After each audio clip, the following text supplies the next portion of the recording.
Hey everyone, welcome back to Pajama Crafts, where I do crafts in my pajamas. We have 3 DIYs today, and we are just making some of my old signs reversible. So I wanted to be able to sell these if I wanted to. So this sign that I made a while back, I'll link all of the videos for the signs, the original signs, and then I'll show you how I did the backs of them. We're just kind of doing it like progressionally. I don't know what I'm saying, but like I'm doing all 3 of these at once, so it's kind of going back and forth between DIYs, but then I'll show you what they all turned out like in the end. So I'm just using this Maui sand gray color to cover the back of the first sign, and then this was the fall harvest sign I did, and this seed company guaranteed quality, which I thought was really cute. It was one of my favorites. I'm just removing the string so I can paint the backs of these. I'm doing both of these white, and then I will add the strings back at the end so that they will have a way to hang up. So I started out by doing several coats on these, or I actually sanded the backs of the signs first to get off all the glitter, but I was having a little bit of trouble covering up a few parts of the signs. You can see on the one sign that you can still see paradise, and that was after like 3 coats of paint. So I didn't want to use all of my chalk paint for one sign, so I decided to make something that would kind of cover that. I'm taking these Arteza paint markers, and I'll leave the link for those down in the description. I really like them. They're an American company, and it has really easy to follow instructions here on the side. And I'm just using the black one to make some faux shiplap, and you can see what I'm doing here with the piece of wood, just anything straight to make a straight line. And I kind of started from the middle. I didn't do exactly in the middle, so it still didn't come out perfect, but I don't care. But there's a little skinny piece on the end, and then I just made little dots to look like nails. And then of course I am dry brushing with that same Maui sand color that I used on the previous sign, and I just like to wipe it off on a paper towel, so I really only have a little bit of paint in my brush. I just dry brush the entire thing, and then I just showed you that I'm going to be sanding it down to make it look a little bit more realistic, but I did just go ahead and take this outside to use my electric sander. That's what I do for most of my projects, and so that is what I did with all of these. I'm not sure it works so well to get the glitter off. I maybe should have done a little bit better with that, but it's okay. It still turned out really nice in the end, I think. So I'm using that mason jar picture that I got from Dollar Tree, and I just cut off the straw so it'll just be the bottle part, and then I just am using it as a stencil, and then I'm using that same paint marker to outline it, and then some of my black matte apple barrel paint from Walmart to fill that in, and that covered up that word that I wasn't really liking there. I was originally going to make this a Christmas sign on the back because that one was the fall harvest one, but Zach said that looks like something that would be like a witch's brew, and I was like, that would be cute. So I actually changed what I was doing in the middle. But as you could see kind of what I'm doing here, I'm not explaining the best for each one of these, but I just went back and forth as the paint was drying, and I'm using stencils from Walmart and Michael's, and then I had drew this cup previously for the other side of this sign, and I just added the little tea bag to it because I wanted to write premium black tea on the other side. That way it could be reversible for whether people like coffee or tea.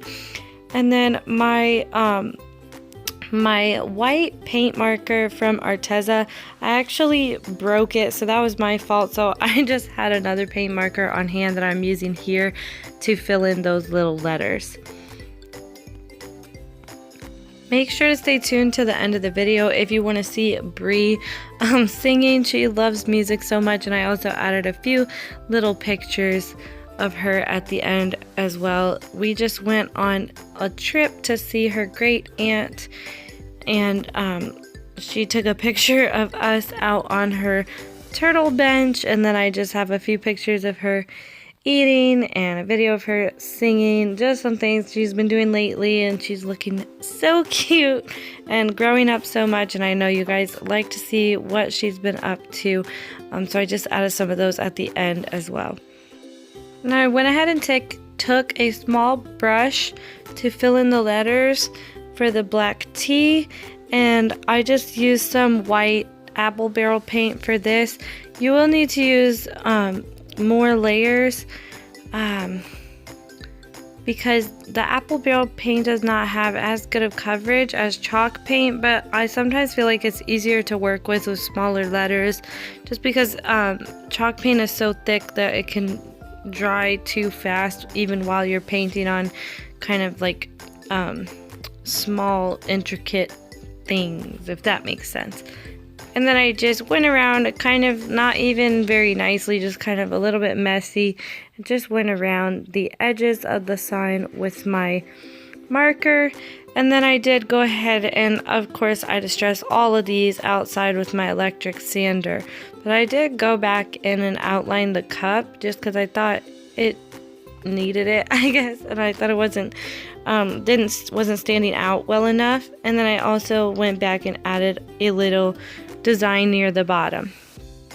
Now this was the back of my other sign, the garden one or the seed one, and I just wanted to kind of keep with that theme, so I'm making a sign that says love grows here. I painted the top because my scrapbook paper did not cover the entire thing, so I just went ahead and used some Mod Podge to apply that. I let it dry overnight, and then I cut off the excess in the morning and sanded down the edges.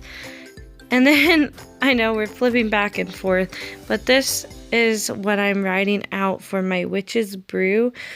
And I just used a Sharpie, and I just colored all over the back with a pencil to transfer it onto my sign. And I just used a pen to outline the words and transfer it onto my sign. I just press down as hard as I can to make sure that all the letters are transferred, and then it's a little bit harder to see on the video, but I could see it very easily in person. And when I hold it up to the camera here, you can see that it did transfer.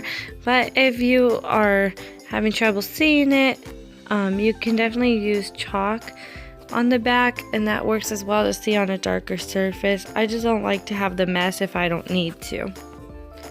Next, I just filled the letters in with my paint marker, and then I had this stencil from Michael's. It came with some letters, and I just cut the little stencils out so that they would be easier to use, and then I just made a few little designs and highlights on it, and this little kind of like stir stick coming out the top, and I think it turned out so cute.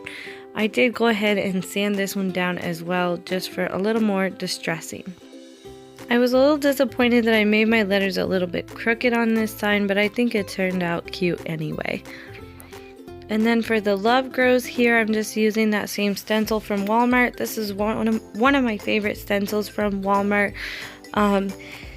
It looks kind of country-ish to me, or old, I don't know, but I also like to connect my letters. And then I just drew a little bit of, or a little flower in the corner because I thought I needed a little extra something. I left the other side open. I just think it looked cute like that, but you could add whatever you want to this, and I just used a Sharpie for all of it. And then I filled in my petals with a little bit of that same white apple barrel paint. I thought it was so cute and very opaque. Not opaque, the opposite. It was a little bit transparent.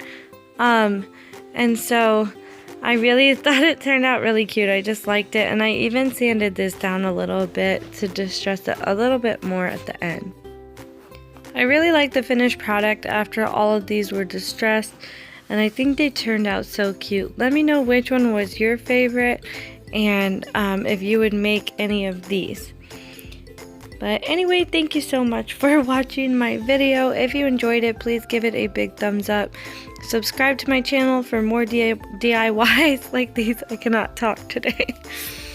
And I will see you guys in the next video. Bye. Whoa, that's so loud. Ring on the rain.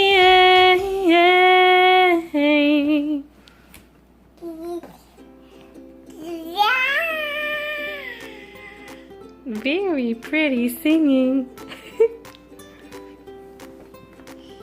Bring on the rain.